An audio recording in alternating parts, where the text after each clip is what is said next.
A war had ended. Most of the men who survived it had already found their way home.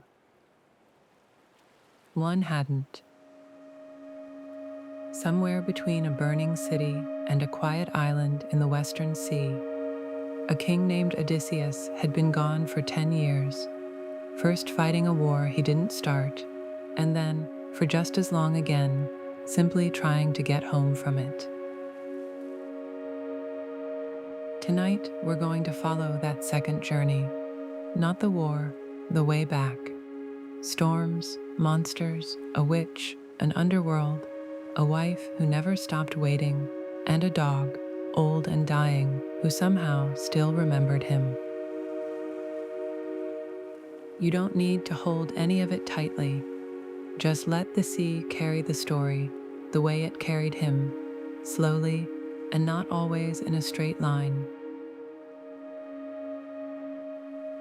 Let's begin where the story itself begins, not at the start of the journey, but in the middle of it, 10 long years in. 10 years after the war, and still not home. By the time our story properly opens, the Great War at Troy has already been over for a decade, a full 10 years since the wooden horse, since the city's walls finally came down, since the surviving Greek kings and soldiers boarded their ships to sail home to the lives they'd left behind. Nearly all of them made it back, for better or worse. Some returned to warm homecomings, others returned to betrayal and tragedy waiting for them in their own halls. But one king, Odysseus of Ithaca, known as much for his cleverness as for his skill in battle, never returned at all. For years, he'd been held on a remote island, a captive in every sense but the literal one, by a minor goddess named Calypso, who had fallen for the shipwrecked stranger who'd washed up on her shore and had no particular interest in letting him leave. Back on Ithaca, meanwhile, an entire kingdom sat in limbo. No confirmation Odysseus was dead, no sign he was alive, just a wife who refused to remarry, a young son growing up without a father, and an island slowly filling with restless, ambitious men who had begun to circle the vacancy his absence had created. 10 years of war, and 10 more years, quietly, of simply trying to come home from it, and the second decade, in its own way, would turn out to be the far stranger of the two. The boy who grew up waiting for a father he couldn't remember. Back on Ithaca, Odysseus's son, Telemachus, had grown from an infant into a young man during his father's absence, old enough now to understand exactly what was happening to his family's home, and young enough to feel almost powerless to stop it. More than 100 noblemen from Ithaca and the surrounding islands had taken up near-permanent residence in Odysseus's household, treating his continued absence as an open invitation.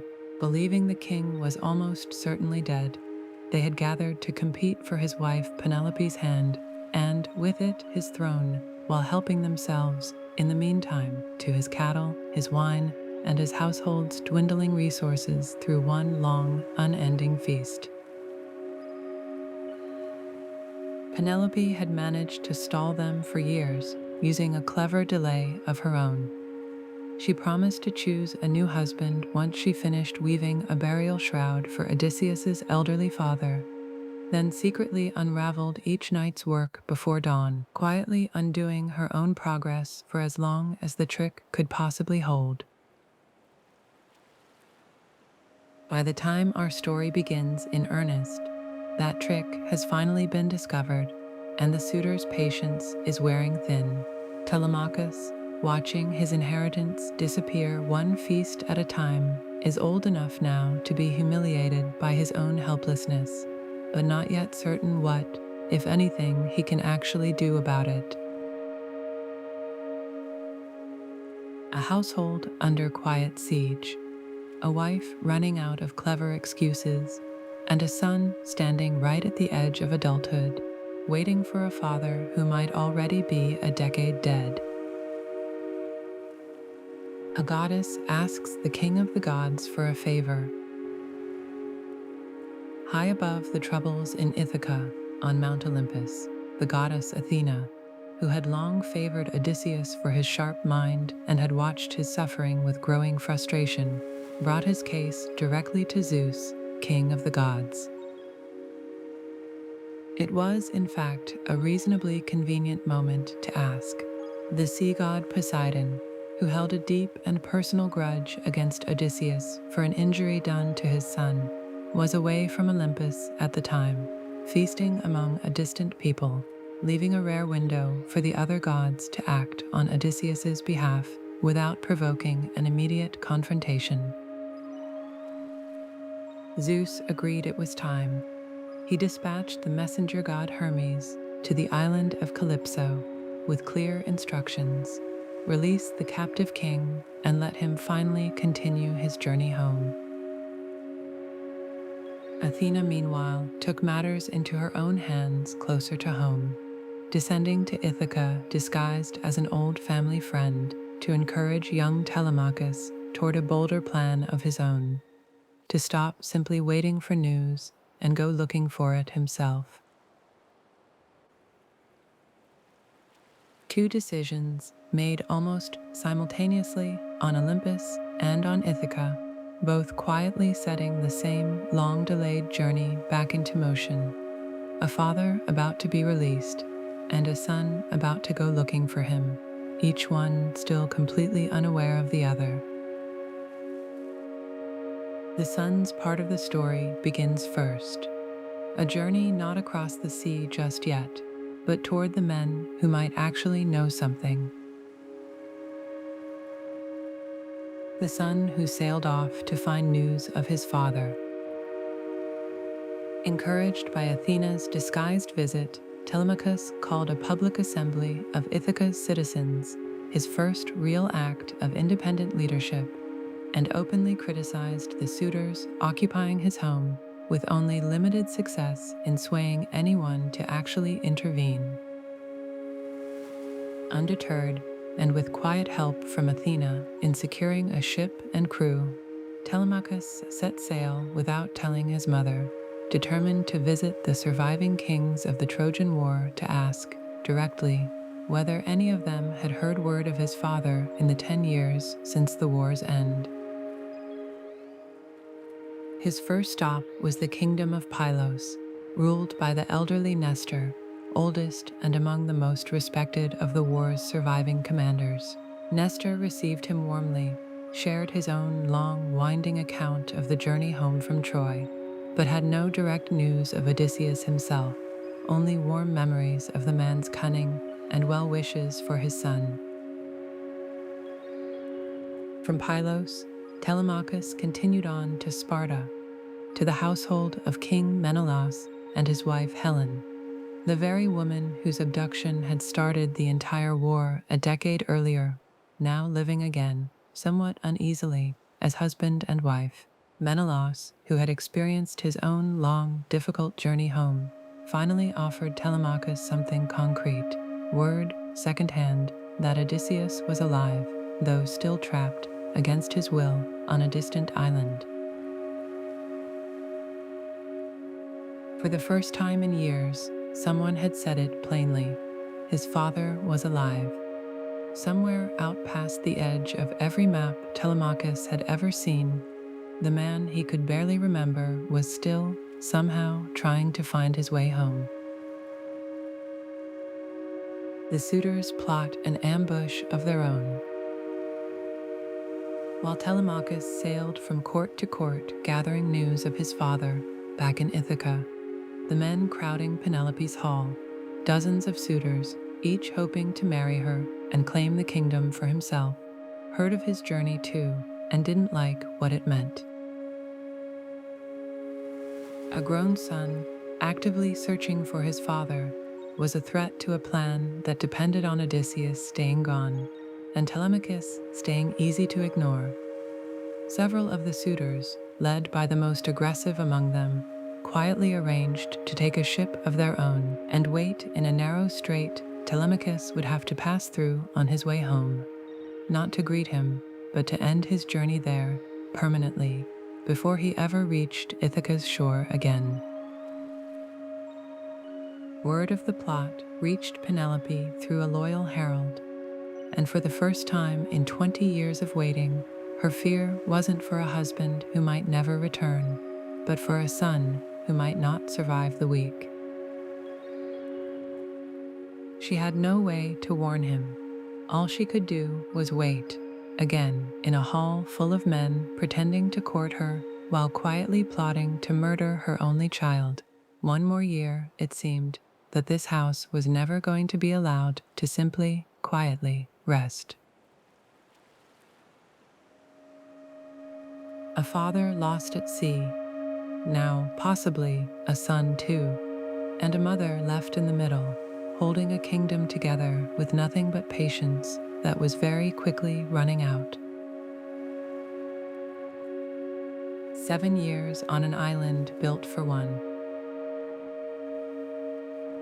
While Telemachus traveled, we finally returned to Odysseus himself, still on Calypso's island, where he had now spent 7 long years, technically safe, comfortably housed, and utterly unable to leave. Calypso's island was, by every material measure, close to paradise, lush, quiet, untouched by war or hardship. But Odysseus spent his days sitting at the shoreline, staring out at the water, longing for a wife, a son, and a rocky, unremarkable little kingdom he would have chosen, without hesitation, over an eternity of comfortable captivity. When Hermes arrived carrying Zeus's command, Calypso was, understandably, furious, arguing, not unreasonably, that the male gods regularly kept mortal companions of their own without complaint, and questioning why her own quiet happiness had to end, simply because the other gods had decided it should. But a direct order from Zeus wasn't something even a minor goddess could simply ignore. Calypso relented, and, in a final act that was genuinely generous despite her reluctance, personally helped Odysseus build a sturdy raft and supplied him with food, wine, and fair winds for the journey ahead. After 7 years of paradise he'd never once asked for, Odysseus finally pushed a small, hand-built raft out into open water, toward a home he hadn't seen in nearly 2 decades, with absolutely no guarantee the sea would let him reach it.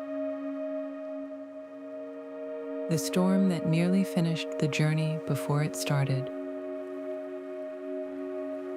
Odysseus's raft had barely covered open water for a number of days when Poseidon, returning from his travels and immediately noticing the very journey the other gods had arranged in his absence, decided to make one last attempt to stop it entirely.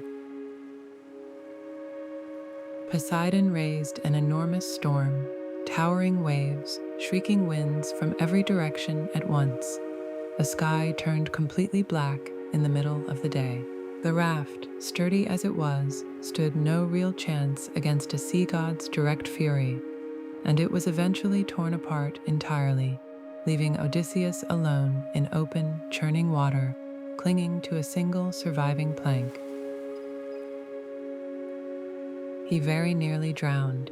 It was only with quiet intervention from a sea goddess named Ino, who gave him a magical veil to keep him safely afloat, and Athena, who calmed the worst of the wind once Poseidon's attention had finally, grudgingly moved elsewhere, that Odysseus survived at all, swimming for 2 full days and nights before finally, exhausted beyond words, washing ashore on an unfamiliar coastline. He had no ship left, no crew, no supplies, not even the raft that had, until a few days earlier, represented his entire hope of getting home. Just a stretch of unknown sand and a body barely able to crawl up onto it before collapsing completely. 7 years of waiting had ended in a shipwreck, and yet, for the first time in a very long time, he was, technically, moving again, even if, for the moment, moving meant simply lying still on a stranger's shore, finally letting himself sleep. The princess who found a stranger on the beach. The land Odysseus had washed up on belonged to the Phaeacians, a seafaring people ruled by King Alcinous, living on an island somewhat removed from the troubles of the wider world. The next morning, it was the king's own daughter, a young princess named Nausicaa, who found him. Nausicaa had come to the shore that morning with her attendants to wash laundry, guided there quietly by a dream sent by Athena, who had arranged the timing carefully. When a game of catch among the young women woke the exhausted, half-naked, sea-battered stranger sleeping nearby, most of her attendants fled in alarm. Nausicaa, notably, did not. Odysseus, drawing on the careful diplomacy that had served him throughout the war, approached the situation with unusual tact, praising her graciously without presuming too much, explaining his shipwreck honestly, and asking simply for clothing and directions to the town rather than anything more. Impressed by his bearing despite his desperate condition, Nausicaa provided him with clothing, food, and clear directions to her father's palace, even offering practical advice on how best to approach her mother, the queen, whose favor would matter a great deal in securing the family's help. A shipwrecked stranger and a princess who chose curiosity over fear, the very small, very human beginning of what would turn out to be his last stretch of hospitality before finally, truly heading home. A king's feast, and a stranger who finally says his name. At the Phaeacian palace, King Alcinous welcomed the still unnamed stranger warmly, offering food, comfort, and eventually, that evening, a grand feast in his honor, complete with music from a celebrated blind court poet. When the poet began singing of the Trojan War, of the wooden horse, of the city's fall, of the very battles Odysseus himself had lived through, the disguised king could no longer hold back his emotion, quietly weeping at the memory, even as he tried to hide it from the rest of the hall. Alcinous noticed. Gently, without pressing too hard, he asked his guest directly who he was, where he'd come from, and why a song of Troy had moved him so deeply. And so, finally, 10 years after the war's end, and 7 years into his captivity, Odysseus revealed his true identity to the room and began telling, from the very beginning, the entire, extraordinary story of everything that had happened to him since the war. What follows for much of the rest of tonight's episode is that very story. Odysseus's own account, told in his own voice at that royal feast, of a decade spent trying to reach home through monsters, magic, and the outer edges of the known world. A king, finally naming himself in a stranger's hall, about to tell the wildest story any of them had ever heard, and every word of it, remarkably, completely true. The raid that went on just a little too long. Odysseus's account began right after leaving Troy, with his fleet of 12 ships making their first stop at Ismarus, a city belonging to the Myconos, allies of the Trojans his men had just spent a decade fighting against. The raid itself succeeded easily enough. The city was taken, its supplies claimed, but Odysseus's men, flush with an easy victory, ignored his repeated urging to leave quickly, choosing instead to linger on the beach, feasting on captured wine and livestock rather than returning to the ships while their advantage still held. That delay proved costly. The surviving Cyclones regrouped, gathered reinforcements from neighboring allies, and returned in far greater numbers than the exhausted, half-drunk raiding party was prepared to face. In the fighting that followed, Odysseus lost several men from each of his 12 ships, the first real losses of what was supposed to be, at that point, a fairly straightforward voyage home. It was, in hindsight, a small but telling first chapter to the entire journey ahead.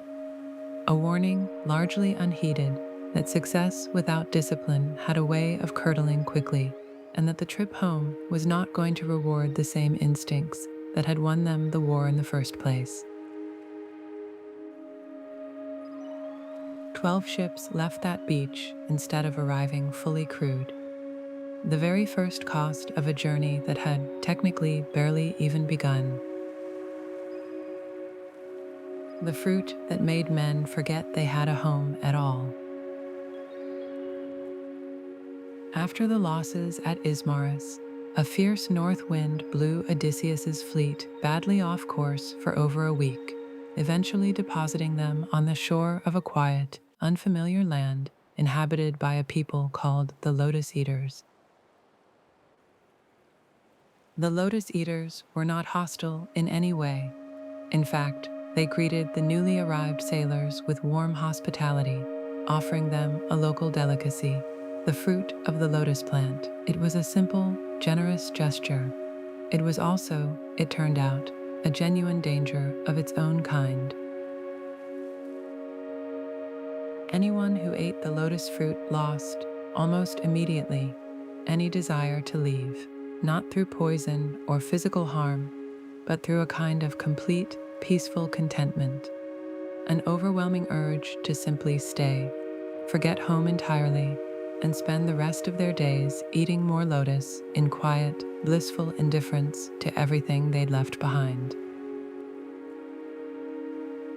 When several of his men wandered off to sample the fruit and failed to return, Odysseus went after them himself and had to physically drag his now reluctant, weeping crewmen back to the ships, binding them beneath the rowing benches until the craving had passed, simply to get the fleet moving again before the rest of the crew was similarly tempted.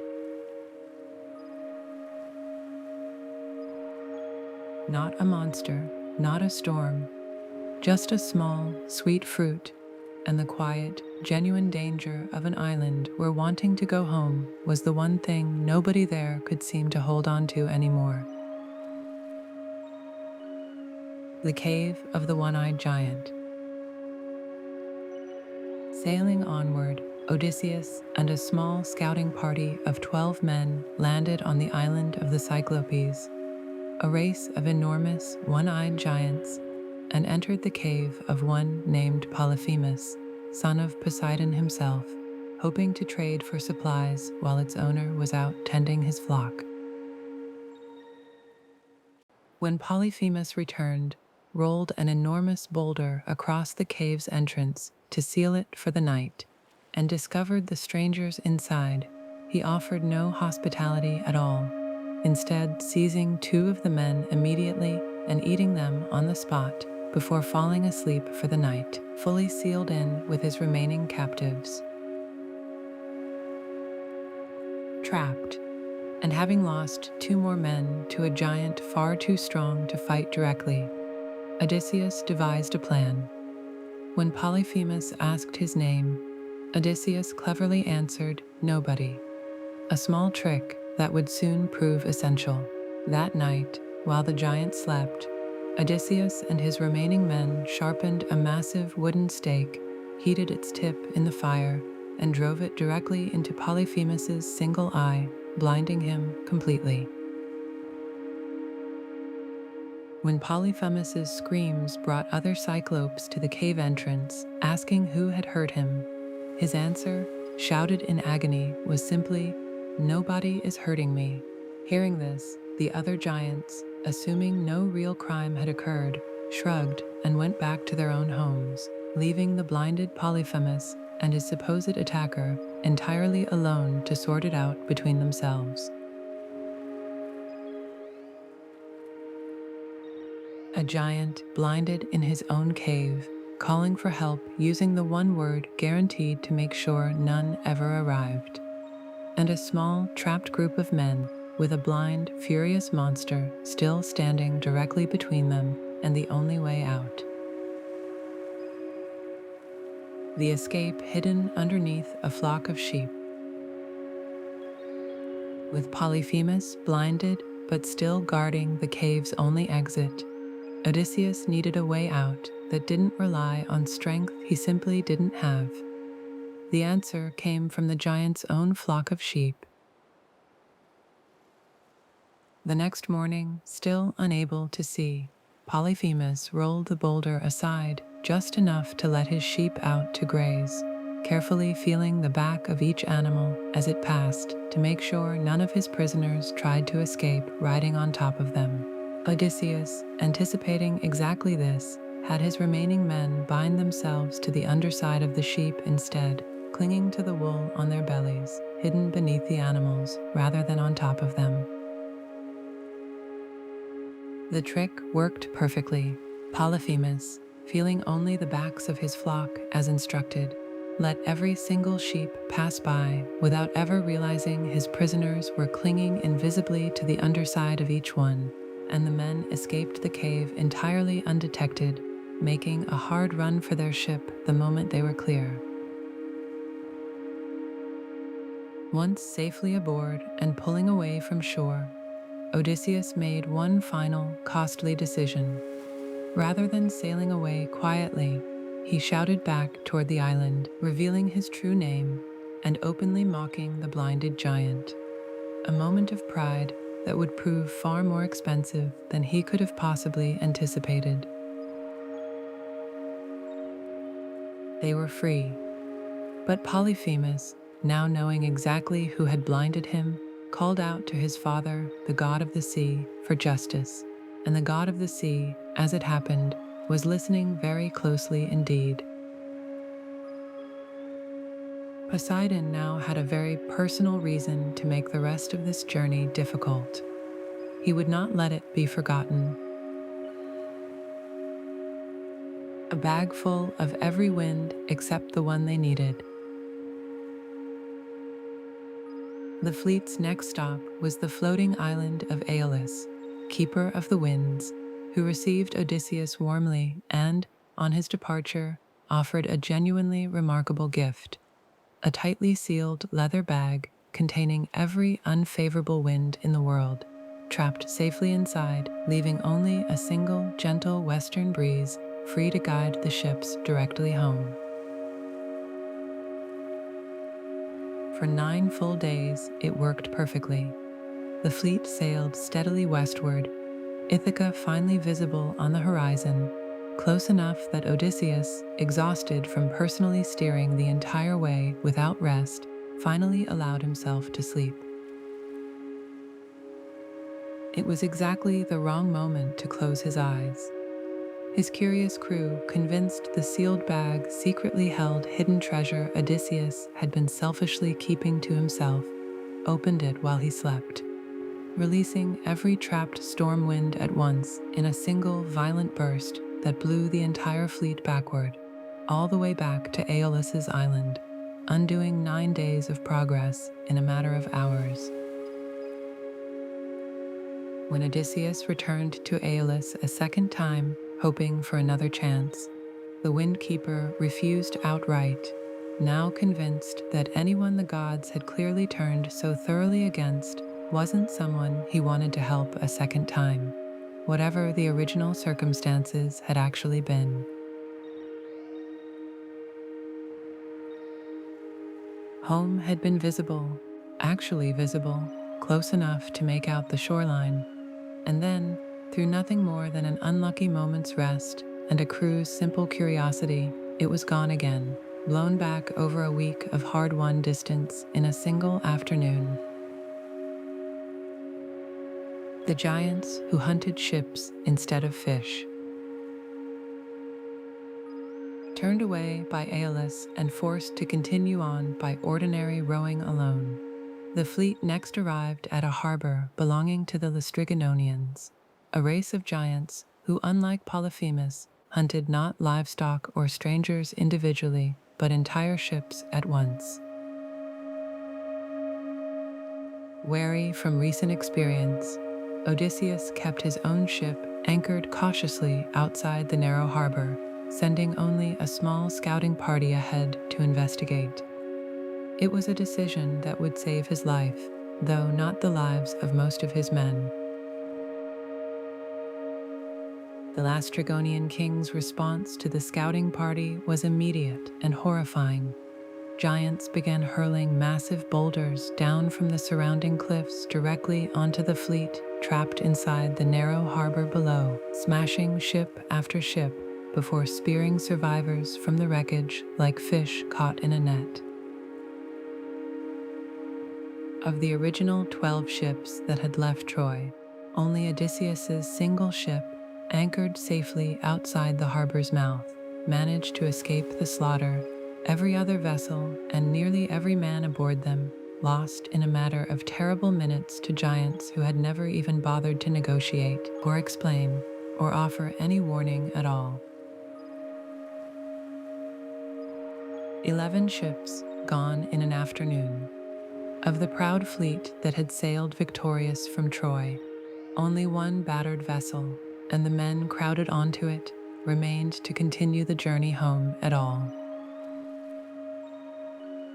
The witch who turned men into pigs.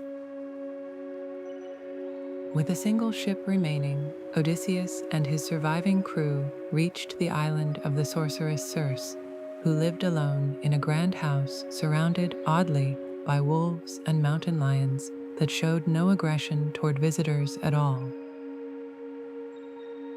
Odysseus split his remaining men into 2 groups, sending one, led by a trusted officer named Eurylochus, to investigate the house. Circe welcomed them warmly, offered a generous feast, and then, once they'd eaten, revealed the feast's true purpose, a drug hidden in the food that transformed every man who'd eaten it into a pig, retaining their human minds fully intact, trapped inside a pig's body. Eurylochus, who had grown suspicious and stayed outside, escaped and rushed back to warn Odysseus, who immediately set out alone to rescue his transformed men. On the way, the god Hermes intervened directly, providing Odysseus with a protective herb called moly, which rendered Circe's magic powerless against him specifically. When Circe's drug had no effect on her latest guest, and Odysseus instead drew his sword and demanded she restore his men, the sorceress was, by all accounts, genuinely impressed rather than simply defeated, recognizing in him someone the gods themselves had clearly favored and protected, and someone, notably, unlike any visitor she'd previously encountered. A house full of pigs who had once been men, a hero immune to the very trick that had trapped them, and a witch suddenly far more curious about her guest than threatened by him. A year spent on an Enchantress's island, with his men restored to human form, Circe's magic reversed as easily as it had been cast. Odysseus and his crew ended up staying on her island for a full year, welcomed as honored guests rather than prisoners of any kind. It was, by any measure, a needed rest. After the losses at Ismarus, the Cyclops' cave, the Laestrygonian harbor, and the long, difficult journey since leaving Troy, a year of genuine comfort, food, and safety was more than Odysseus's remaining crew had any right to expect at this point in their journey. Eventually, it was Odysseus's own men who gently reminded him that comfort, however welcome, wasn't the same as home, and Circe herself rather than resisting their departure, offered crucial guidance for the journey still ahead. Before continuing on toward Ithaca, she explained, Odysseus would first need to sail to the edge of the world and consult the spirit of a dead prophet in the realm of the dead itself to learn how to safely navigate the trials still waiting for him. It was not the kind of guidance any living man particularly wanted to receive. But Circe was specific and confident, and Odysseus, having survived a giant, a bag of trapped winds, and a witch's own transformative magic already, had learned by now to take exactly this kind of warning seriously. A year of rest, and then, as payment for it, one final piece of guidance. Sail to the land of the dead first, she told him, if you actually want any real chance of making it home alive. The living man who walked among the dead. Following Circe's directions, Odysseus sailed to the very edge of the known world, where he performed a specific ritual to summon the spirits of the dead, and, remarkably, descended briefly into their realm while still fully alive, a feat granted to vanishingly few mortals in any of the old stories. The first spirit to approach was Tiresias, the blind prophet Circe had sent him to find. Tiresias delivered a detailed warning about the journey still ahead, dangers still waiting, and one danger above all others. Whatever else happened, Odysseus's men must never touch the sacred cattle of the sun god Helios, should they ever encounter them, no matter how desperate their hunger became. Tiresias also offered something rarer than warning, a genuine promise. If Odysseus and his men could show that one crucial restraint, he would eventually reach home, reclaim his kingdom from the suitors who had overrun it, and, after everything, live out a long, peaceful life in the end. It was, in its own strange way, the first real hope Odysseus had been given since the entire journey began. Not a guarantee of an easy road, but a genuine, specific path through it, delivered by the one voice in the entire underworld qualified to actually know. A living man standing among the dead, being handed the one piece of information that might actually get him home. If only, after everything else, his own men could manage to listen. The voices that had nothing left but memory.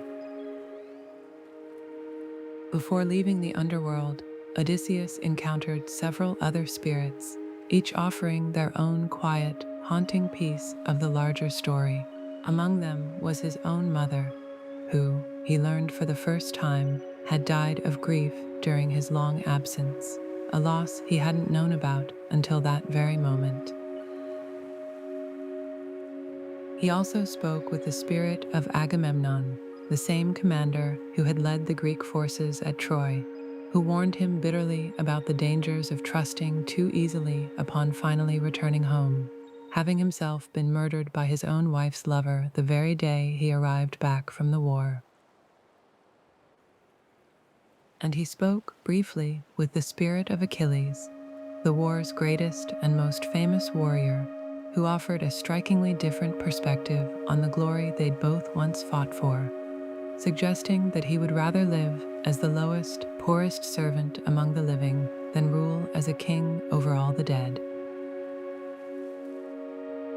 Each voice offered Odysseus something slightly different: grief, warning, perspective, and together they left him with a clearer, more sobering understanding of exactly what he was sailing back toward, and precisely how little any of it, including his own survival, could actually be taken for granted. The dead, it turned out, had nothing left to offer but memory and honesty. And for a man about to sail back into danger, both of those, it turned out, were worth more than almost anything else he could have asked them for. With Tiresias's warning in hand, it was time, finally, to leave the dead behind and return to the sea and to the dangers still waiting on it. The song no sailor was ever meant to survive. Returning to the world of the living and continuing the voyage, Odysseus's ship next approached the island of the Sirens, creatures whose song was said to be so beautiful, so irresistible, that every sailor who heard it clearly was drawn helplessly toward the rocks and toward their own death without exception. Circe had warned him about this danger too, and had given him a specific way through it. Before the island came into range, Odysseus had his men plug their own ears completely with softened wax, ensuring none of them could hear the song at all, regardless of how it might affect them. Odysseus himself, driven by simple curiosity and a refusal to pass by something so famous without experiencing it directly, had his men bind him tightly to the ship's mast instead, with strict orders to ignore any pleading or commands he gave once the song actually began, no matter how desperate he sounded. It worked exactly as planned. As the ship passed the island, Odysseus heard the siren's song in full, and by every account found it genuinely, achingly beautiful, straining desperately against his own ropes to reach it, while his wax-eared crew, hearing nothing at all, simply rowed on, exactly as instructed, until the island and its song finally faded safely behind them. The only man in the story who ever heard that song and survived it, bound tightly enough to his own ship that his hunger to hear something beautiful never once got the chance to actually cost him anything. Trapped between two monsters with no way around either. Past the Sirens' Island, Odysseus faced a narrow strait guarded on either side by two monsters: Scylla, a six-headed creature living in a cliffside cave who would snatch sailors directly off passing ships, and Charybdis, a massive whirlpool on the opposite side, capable of swallowing an entire vessel whole. Circe had been direct about this danger too, and equally direct about the impossible choice it presented. There was no path through the strait that avoided both monsters entirely. Sailing too close to Charybdis risked losing the whole ship and every man aboard it. Sailing closer to Scylla's side meant certain losses too, but smaller, survivable ones. Following this grim advice, Odysseus deliberately steered his ship towards Scylla's side of the strait, choosing to lose a handful of men rather than risk everyone. He chose, notably, not to warn his crew of exactly what was coming, reasoning that fear and hesitation at the oars might cost them even more than the monster itself. As they passed beneath the cliff, Scylla's 6 long necks shot down and seized 6 of his men, exactly as expected. A horrifying, sudden loss, but, by Circe's grim calculation, the smaller of 2 genuinely impossible evils, and the entire remaining crew survived the strait because of the choice. No version of that passage was ever going to be safe, only a choice made with a clear head and a heavy conscience about exactly which kind of loss the ship could actually still survive. The cattle that belonged to the sun itself. Battered and grieving, Odysseus's remaining crew reached the island of Thrinacia, sacred pastureland belonging to the sun god Helios, home to his prized cattle, the exact danger Tiresias had warned him about, by name, back in the underworld. Odysseus, remembering the prophet's warning clearly, wanted to sail past the island entirely without stopping. His exhausted, grieving men begged to make landfall instead, simply to rest and recover after everything they'd survived, promising sincerely not to touch the sacred cattle under any circumstances. Reluctantly, Odysseus agreed, extracting a solemn oath from every man aboard before allowing the landing. For a while, the promise held, but unfavorable winds trapped them on the island far longer than intended. Supplies ran completely out, and eventually, driven by genuine desperation and hunger, some of the men broke their oath while Odysseus was briefly away from camp, killing and eating several of the sacred cattle. Helios was, understandably, furious and demanded justice directly from Zeus, threatening to take the sun itself down into the underworld and never bring daylight back to the world above if the crime went unpunished. Zeus agreed to act. As soon as Odysseus's ship finally left the island, he struck it with a devastating thunderbolt, destroying the vessel completely and killing every man aboard except Odysseus himself. One broken promise made out of simple hunger after everything else they'd already survived, and an entire crew, the very last of the men who had sailed from Troy with him, gone in a single, sudden strike from a sky they'd once trusted. The only man left to tell the story.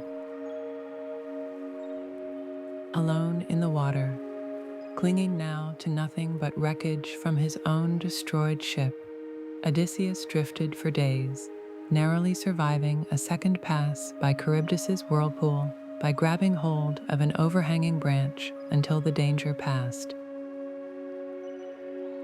Eventually, after 9 days adrift with no ship, no crew, and no supplies of any kind, he washed ashore once again on Calypso's island, the very same place where, as our story's audience already knows, 7 long years of captivity were still waiting for him before the chain of events we opened tonight's story with could even begin.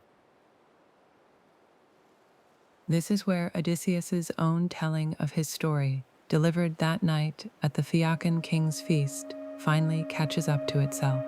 The storm, the raft, Nausicaa on the beach, all of it already known to his listeners, because it had already happened to the very man now sitting among them, finishing his own account.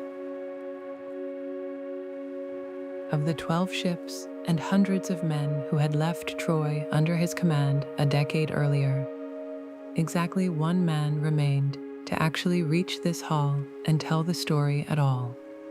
Every companion who had sailed with him lost, one by one, to a raid that ran too long. A giant's cave, a harbor full of giants, a broken promise, and finally, a god's own furious thunderbolt.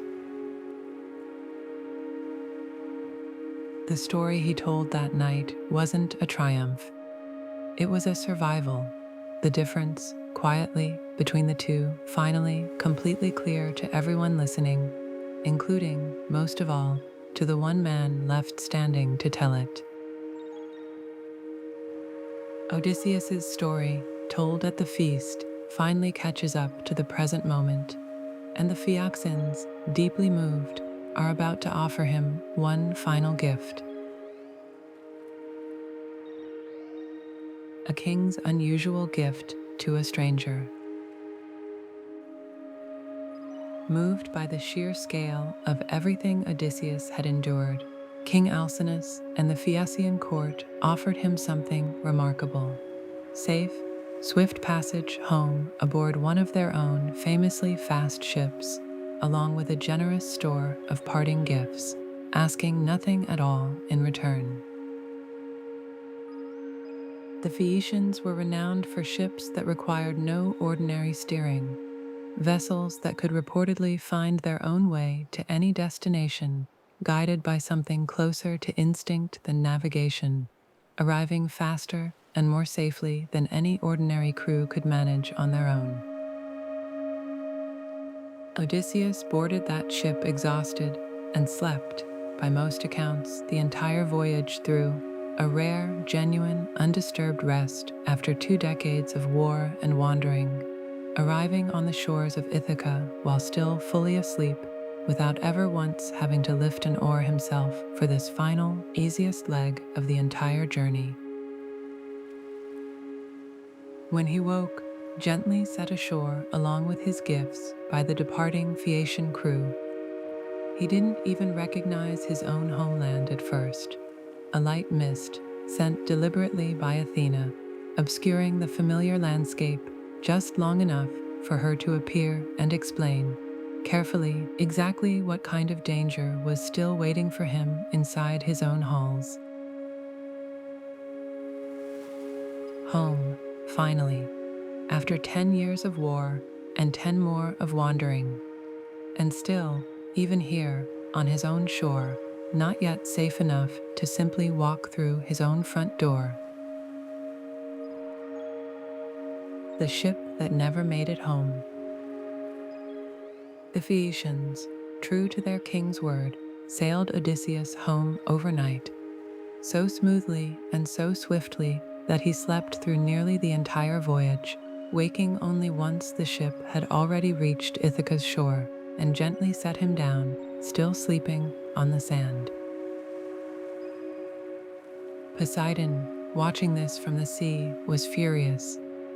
He had never forgiven Odysseus for blinding his son, the Cyclops Polyphemus, many chapters ago, and had made the entire journey home as difficult as he possibly could as a result. Now, watching the Phaeacians casually deliver his enemy home safely, without so much as a single storm to slow them down, his anger found a new target entirely.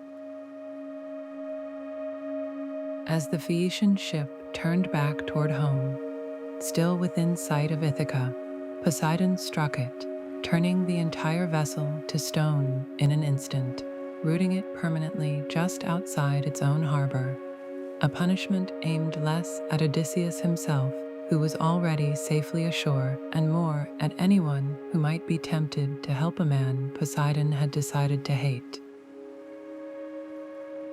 The Phaeacians, watching their own ship turn to stone before their eyes, understood the message clearly and quietly resolved never again to offer this kind of easy passage to any stranger who washed up on their shores, the last lingering cost of a grudge that had already cost Odysseus 10 years of his life, still finding new people to punish, even now, right at the very edge of the story's end.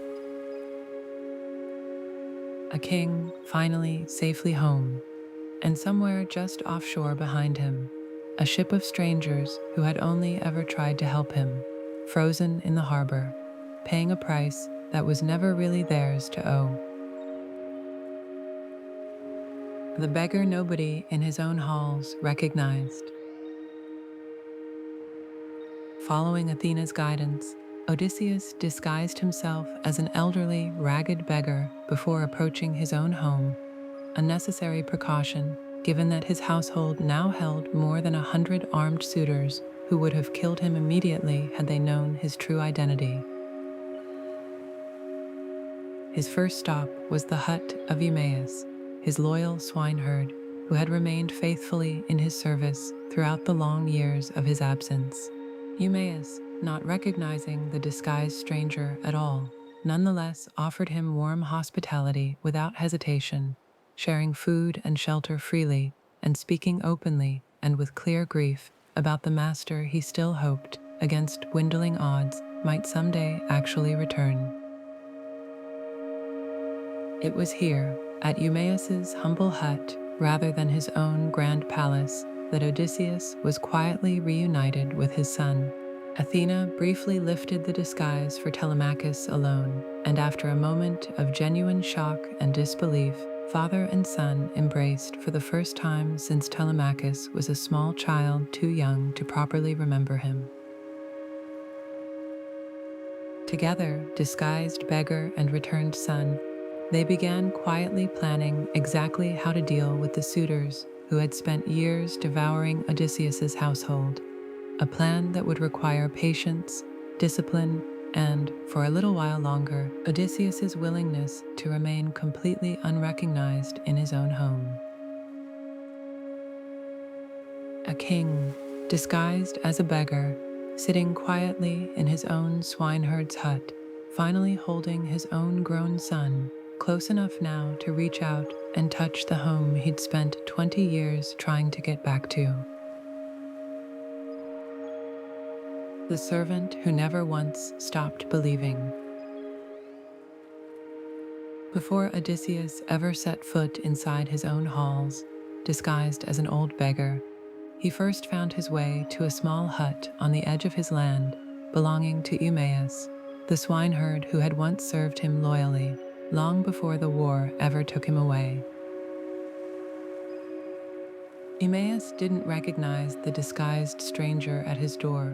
Athena had aged and roughened his appearance too thoroughly for that, but he welcomed him in anyway, sharing what modest food he had and speaking freely to a man he believed to be a total stranger about the master he still, after 20 years, refused to give up hope for. He spoke of Odysseus with open, unguarded loyalty, cursing the suitors who had overrun the household in his absence, and admitting quietly that he still watched the horizon some mornings, half expecting to see a familiar ship after all these years, a hope most of the household had long since abandoned as simple foolishness. It would have been easy in that moment for Odysseus to reveal himself immediately to a man who had clearly never once stopped believing in him. Instead, he waited, gathering what he needed to know about the state of his own home from a servant too honest and too unguarded to lie to a stranger, even one he had every reason by now to be wary of. 20 years of loyalty given freely to someone who might never come home to see it, and a king sitting quietly across the fire from it, choosing just a little longer not to say who he really was. The old dog who remembered what no one else could. Still disguised as a beggar, Odysseus finally approached his own palace grounds directly, and there, lying neglected on a pile of manure near the gate, he saw Argos, the loyal hunting dog he had raised and trained himself 20 years earlier before ever leaving for Troy. Argos was now old, flea-ridden, and thoroughly neglected, clearly abandoned by a household too consumed by the suitors' feasting to properly care for an aging dog with no one left to look after him.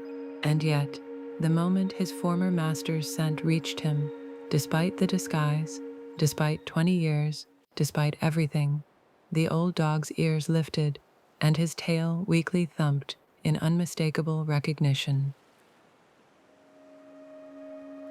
Odysseus, forced to maintain his disguise in front of nearby suitors, couldn't risk approaching or acknowledging the dog directly, and had to quietly wipe away tears instead, careful not to give himself away after everything he'd survived just to get this close.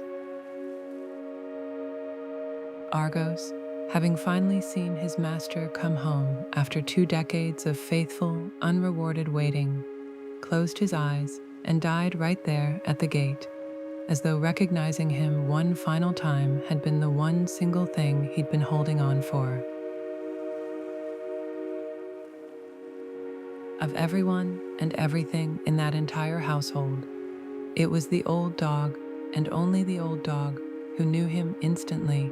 No disguise, no 20 years, no doubt at all, just recognition held on to patiently for exactly long enough.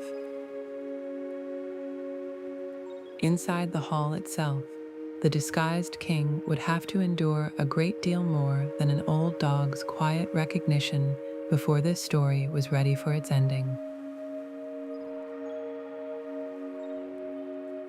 The rival beggar and the blow he chose to endure. Still disguised, Odysseus finally stepped inside his own great hall as a stranger, enduring open mockery from suitors who had no idea who they were actually speaking to. Among the household was another beggar, a large, blustering man nicknamed Eris, who made his own meager living running errands for the suitors and saw the new arrival as an unwelcome rival for the same scraps of charity. Eris challenged him outright, and the suitors, delighted at the prospect of free entertainment, egged the fight on eagerly, offering the winner a share of goat's pudding as a prize. Odysseus, still carefully maintaining his disguise, quietly asked only that no one interfere unfairly on Eris's behalf, a request the suitors, amused, agreed to readily enough. When Odysseus finally let his cloak fall away for the fight, revealing, just briefly, the powerful build hidden beneath his ragged disguise, Eris's confidence visibly collapsed, but it was too late to back out gracefully in front of the watching suitors. One clean blow ended the contest almost immediately, and Odysseus, showing deliberate restraint, chose not to kill him, dragging his defeated rival outside instead and propping him against a wall to recover. Later that same evening, one suitor, Antinous, grew irritated at the beggar's continued presence and hurled a stool at him, striking his shoulder, a genuine, painful humiliation that Odysseus, still biding his time, absorbed without any visible reaction at all, careful not to let one moment's anger cost him everything he'd been patiently building toward. A king, struck by a piece of furniture in his own dining hall, and forced to simply stand there and take it. The very last, hardest test of patience, before patience itself was finally about to run out completely. The suitors saw only a ragged stranger absorbing their insults. One old woman, entrusted with a much smaller task, very nearly saw the truth instead. The scar that nearly gave him away. Later that night, Penelope, still cautiously testing the mysterious stranger's claims of having once met her husband years earlier, asked her old, devoted nurse, Euryclea, to wash the guest's feet, a standard, simple act of hospitality offered to any respected visitor in the household. Odysseus had not anticipated this particular detail, and it very nearly undid his entire careful plan. As Euryclea began washing his feet by firelight, her fingers passed directly over an old, distinctive scar on his leg, a childhood wound from a boar hunt, one she herself remembered giving him fresh bandages for decades earlier when he was still just a boy in her care. Recognition hit her immediately and completely. Startled, she dropped his leg back into the basin hard enough to spill water across the floor and opened her mouth to cry out his name in front of the entire hall, potentially undoing everything in a single careless moment. Odysseus moved instantly, gripping her by the throat just firmly enough to stop the sound before it left her, whispering an urgent plea for silence. Euryclea, understanding at once exactly what was at stake, composed herself, swore her own silence, and quietly finished washing his feet as though nothing at all had happened, carrying the single most dangerous secret in the entire household for the rest of that night and telling absolutely no one. One old scar, remembered by one old nurse, nearly ended the entire plan in a single careless gasp, saved only by a hand fast enough to catch the sound before it ever reached the suitors sitting just a few feet away. 12 axes set in a row. With the scar nearly discovered and patience wearing thin on every side, Penelope finally made a decision she'd been quietly delaying for years. She would set a contest, and whichever suitor won it, she would agree, at last, to marry. The challenge she chose was deliberately, precisely difficult. 12 axes would be set in a row, each with a small, ring-shaped opening at the head, and any suitor hoping to win her hand would first need to string Odysseus's own great hunting bow, a bow so stiff that no ordinary man could bend it into shape at all, and then fire a single arrow clean through all 12 axe head openings in a row, without a single miss. It was a contest Penelope almost certainly suspected none of the suitors could actually win. She had watched them, for years, fail at far smaller tests of strength and character both. But it gave her a graceful, dignified way to finally end the years of pressure and waiting, without simply surrendering to whichever suitor pushed hardest. What she couldn't have known, setting the axes carefully in place herself, was that the one man in the entire hall who could actually complete the challenge was standing quietly among them already, disguised as an old, unremarkable beggar, watching the axes being arranged with the calm, particular attention of someone who had strung that exact bow many hundreds of times before. A test built to finally close a door that had been left open far too long, set without anyone in the room realizing it yet, by a woman about to find out that the man she'd been waiting for had been sitting in her own hall the entire time. A bow only one man in the room could string. Still disguised, Odysseus finally entered his own great hall, enduring insults and mockery from the suitors who had no idea who they were actually speaking to. Penelope, meanwhile, unaware her husband had returned at all, announced a contest of her own devising.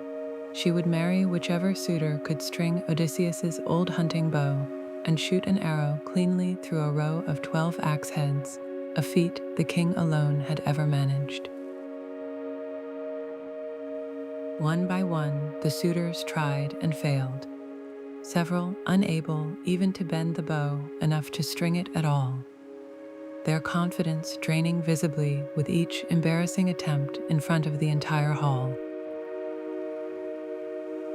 When every suitor had failed, the disguised beggar quietly asked for a turn of his own, provoking outrage and mockery from the suitors, who saw it as an absurd insult that a ragged old stranger would even attempt what they themselves had just failed to do.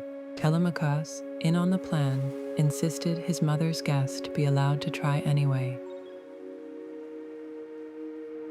Odysseus took his own bow, strung it as easily and effortlessly as a skilled musician tuning a familiar instrument, and fired a single arrow cleanly through all 12 axe heads without the slightest visible strain, the exact feat none of them had come close to matching. Only then, with his own bow finally back in his hands and every exit to the hall quietly secured beforehand, did Odysseus let the disguise fall away completely, revealing himself at last to the men who had spent years consuming his home and turning that same bow immediately toward them instead of the axe heads. The reckoning the suitors never saw coming. What followed was swift and decisive, with the hall's doors secured, and with Telemachus, Eumaeus, and one other loyal herdsman fighting alongside him. Odysseus turned his bow, and eventually a spear and sword as the arrows ran out, against the suitors who had spent years occupying his home, threatening his wife, and plotting, more than once, to murder his own son. The suitors, unarmed at the feast and caught completely by surprise, stood little real chance against a battle-hardened veteran of a decade-long war, fighting for everything he had left. Athena herself lent quiet support at key moments, and by the fighting's end, every one of the suitors who had occupied Odysseus's hall lay dead within it. It was a brutal, decisive reckoning rather than a merciful one, and even ancient audiences hearing the story found it a genuinely severe resolution, But by the standards of that world, and after everything the suitors had done in his absence, it was received as entirely deserved justice rather than excess. With the hall finally cleared, Odysseus ordered the space cleaned and purified, and sent for the one person who still, after everything, didn't yet know for certain that any of this had actually happened. His wife Penelope, waiting upstairs, still cautious, still not quite ready to believe that her husband had truly, finally come home.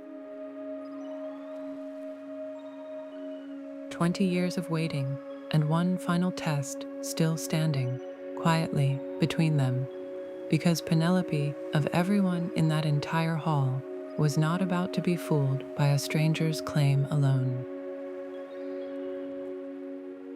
20 years, sitting quietly across a room.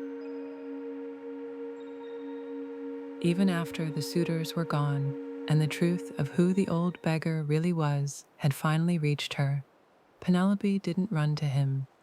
She sat quietly on the far side of the hall, studying the man claiming to be her husband with a caution that surprised even her own household. 20 years is a long time to guard your heart against exactly this kind of disappointment. Imposters, in stories she'd heard from other waiting wives, had appeared before, claiming false identities, claiming false proof, and Penelope had spent 2 decades learning not to hope too quickly or too easily, no matter how much she wanted to. Odysseus, for his part, didn't press her. He simply waited, understanding, better than almost anyone else in that hall, exactly what 20 years of careful, guarded patience actually cost a person, and exactly why she wasn't going to hand that patience over without being entirely certain first. Their son Telemachus, still young enough to want the reunion to simply be easy, grew frustrated with his mother's caution, but Odysseus quietly told him to let her be. Some doors, after that long, don't open all at once, no matter how badly everyone standing outside them wants them to. Two people who loved each other for 20 years apart, sitting quietly across the very same room, neither one quite ready yet to be the first to fully believe it, not out of doubt in each other, but out of everything the waiting itself had cost them both. The test of the bed that was never meant to move. Even face to face with the man claiming to be her husband, Penelope remained carefully, deliberately cautious. 20 years of grief, false hope, and clever suitors had taught her not to trust appearances alone, however convincing they seemed. She devised one final, quiet test of her own. She instructed a servant to move the bed from their private bedroom out into the main hall for the returning guest to sleep in. An entirely reasonable sounding request, and also, secretly, an impossible one. Odysseus, hearing the instruction, reacted immediately and with genuine alarm, because he, and only he, knew the truth Penelope was quietly testing for. Their marital bed had been built by his own hands around the living trunk of an olive tree still rooted in the ground, meaning it physically could not be moved from that room at all without being destroyed entirely in the process.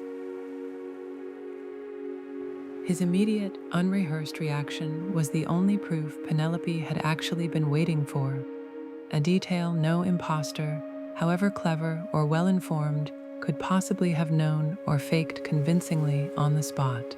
In that instant, 20 years of careful waiting finally, completely ended, and she ran to him at last, certain, for the first time, that her husband had truly come home. Not a crown, not a kingdom, not even the bow only he could string. The truest proof of who he was turned out to be a single detail about a bed neither of them had ever told another living soul. One reunion was complete. One more, quieter and less dramatic, still remained: an old man who had by now almost entirely given up hope. The father who had given up hope of ever seeing him again. The next morning, before word of the previous night's events could spread and cause any further danger, Odysseus set out to see one more person, his elderly father, Laertes, who had withdrawn from the palace years earlier, living out his grief on a small, humble farm at the edge of the island, tending it alone.